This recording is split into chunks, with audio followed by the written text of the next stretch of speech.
যখন সে পরবর্তী ক্লাসে যায় তখন তাকে পুনরায় ভর্তি করতে হয়। পুনর্ভর্তি ফি বাবদ প্রায় 10,000 কোটি টাকা প্রতি বছর নেওয়া হয়।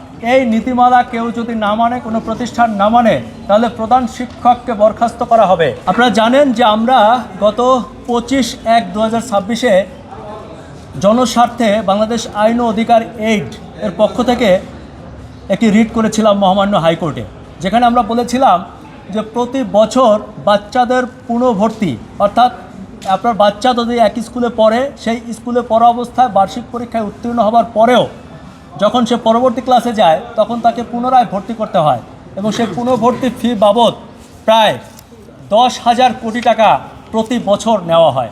হট আর সুইটনেসের পারফেক্ট ব্যালেন্সে যে কোনো স্ন্যাক্সের আসল মজা আনে রুচি হট টমেটো সস। আপনারা জানেন যে বাংলাদেশের অধিকাংশ মানুষ মধ্যবিত্ত, নিম্ন মধ্যবিত্ত, এবং তাদের সবার আবেগের জায়গা হচ্ছে সন্তান। আর এই সন্তানকে মানুষ করতে গিয়ে এভাবে শুধু ভর্তি ফি না, পুনর্ভর্তি ফি না, শুধু এই যে ফিগুলো বাদেও এছাড়াও উন্নয়ন ফি, বিল্ডিং ফি, এসি ফি, ফ্যান ফি, রিলেশন ফি এবং অনেক ফি আছে যেটা বাচ্চাদের উপর বর্তায় না, স্কাউট ফি, লাইব্রেরি ফি, যেগুলোর কোনো কার্যকারিতা নাই।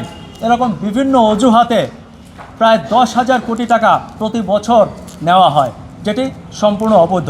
সেটি বন্ধ করার জন্য আমরা মহামান্য হাইকোর্টে রিট করেছিলাম।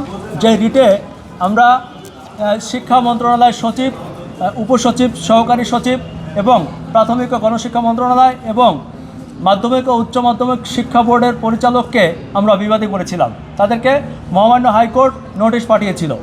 সরকারের পক্ষ থেকে, মন্ত্রণালয়ের পক্ষ থেকে আমাদের সাথেও যোগাযোগ করা হয়েছিল।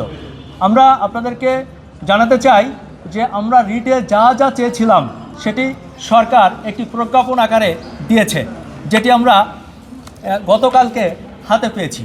এই প্রজ্ঞাপনটির নাম হচ্ছে শিক্ষা প্রতিষ্ঠানে আর্থিক স্বচ্ছতা ও জবাবদিহিতা সংক্রান্ত নীতিমালা 2026। এখানে 11 পৃষ্ঠার এই প্রজ্ঞাপনে বিস্তারিত রয়েছে একটা প্রতিষ্ঠান কিভাবে চলবে, কিভাবে কমিটি হবে, শিক্ষকদের বেতন কেমন হবে, শিক্ষকরা কী কী খাতে টাকা নিতে পারবেন, কী কী খাতে ব্যয় করতে পারবেন, এটি স্পষ্ট নীতিমালা দেওয়া আছে। শিক্ষা প্রতিষ্ঠানের যদি গ্রামে হয় সেটির বেতন কত হবে, যদি মফস্বলের কোনো শহরে হয় কত হবে, যদি সিটি কর্পোরেশনে হয় কত হবে, যদি ঢাকা চট্টগ্রাম হয় তাহলে বেতন কত হবে, সেটিও এখানে নির্দেশনা দেওয়া আছে। শুধু তাই না, আপনাদেরকে একটু যদি একটা লাইন পড়ে শোনাই।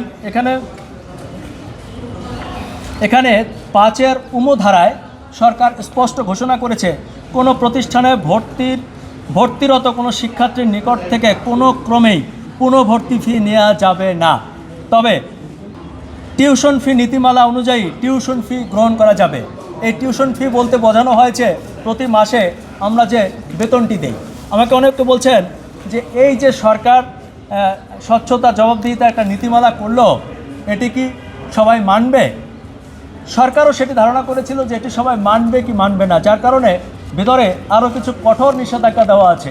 এই রিটে স্পষ্ট উল্লেখ করা আছে এই নীতিমালা কেউ যদি না মানে, কোনো প্রতিষ্ঠান না মানে, তাহলে প্রধান শিক্ষককে বরখাস্ত করা হবে এবং এই বিভিন্ন অজুহাতে ফির সাথে যারা জড়িত প্রত্যেককে জবাবদিহিতার আওতায় আনা হবে এবং আইনগত ব্যবস্থা গ্রহণ করা হবে।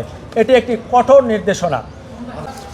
আমরা আপনাদেরকে জানাতে চাই যে এটি অন্তর্বর্তীকালীন সরকার দিয়ে গেছে। এখন প্রশ্ন হচ্ছে যে এই সরকার বাস্তবায়ন করবে কিনা সেটা তো আমরা জানি না, তবে আমরা খুবই আশাবাদী। এবং আমরা দেখেছি যে বর্তমান সরকারের একজন শিক্ষামন্ত্রী হয়েছেন যার রেপুটেশন অত্যন্ত ভালো এবং আমরা তাকে সজ্জন ব্যক্তি হিসাবে চিনি। ইতিপূর্বে আমরা তার অনেক ভালো পারফরমেন্স দেখেছি। আমাদের বিশ্বাস এবং আমাদের অনুরোধ যে জনাব এহসানুল হক মিলন সাহেব আমাদের সাথে থাকবেন এবং এই যে সরকারি প্রজ্ঞাপন এটি যথাযথ বাস্তবায়নে খুবই স্মার্ট লোক সে, এবং সে পারবেন, আমরা আশাবাদী।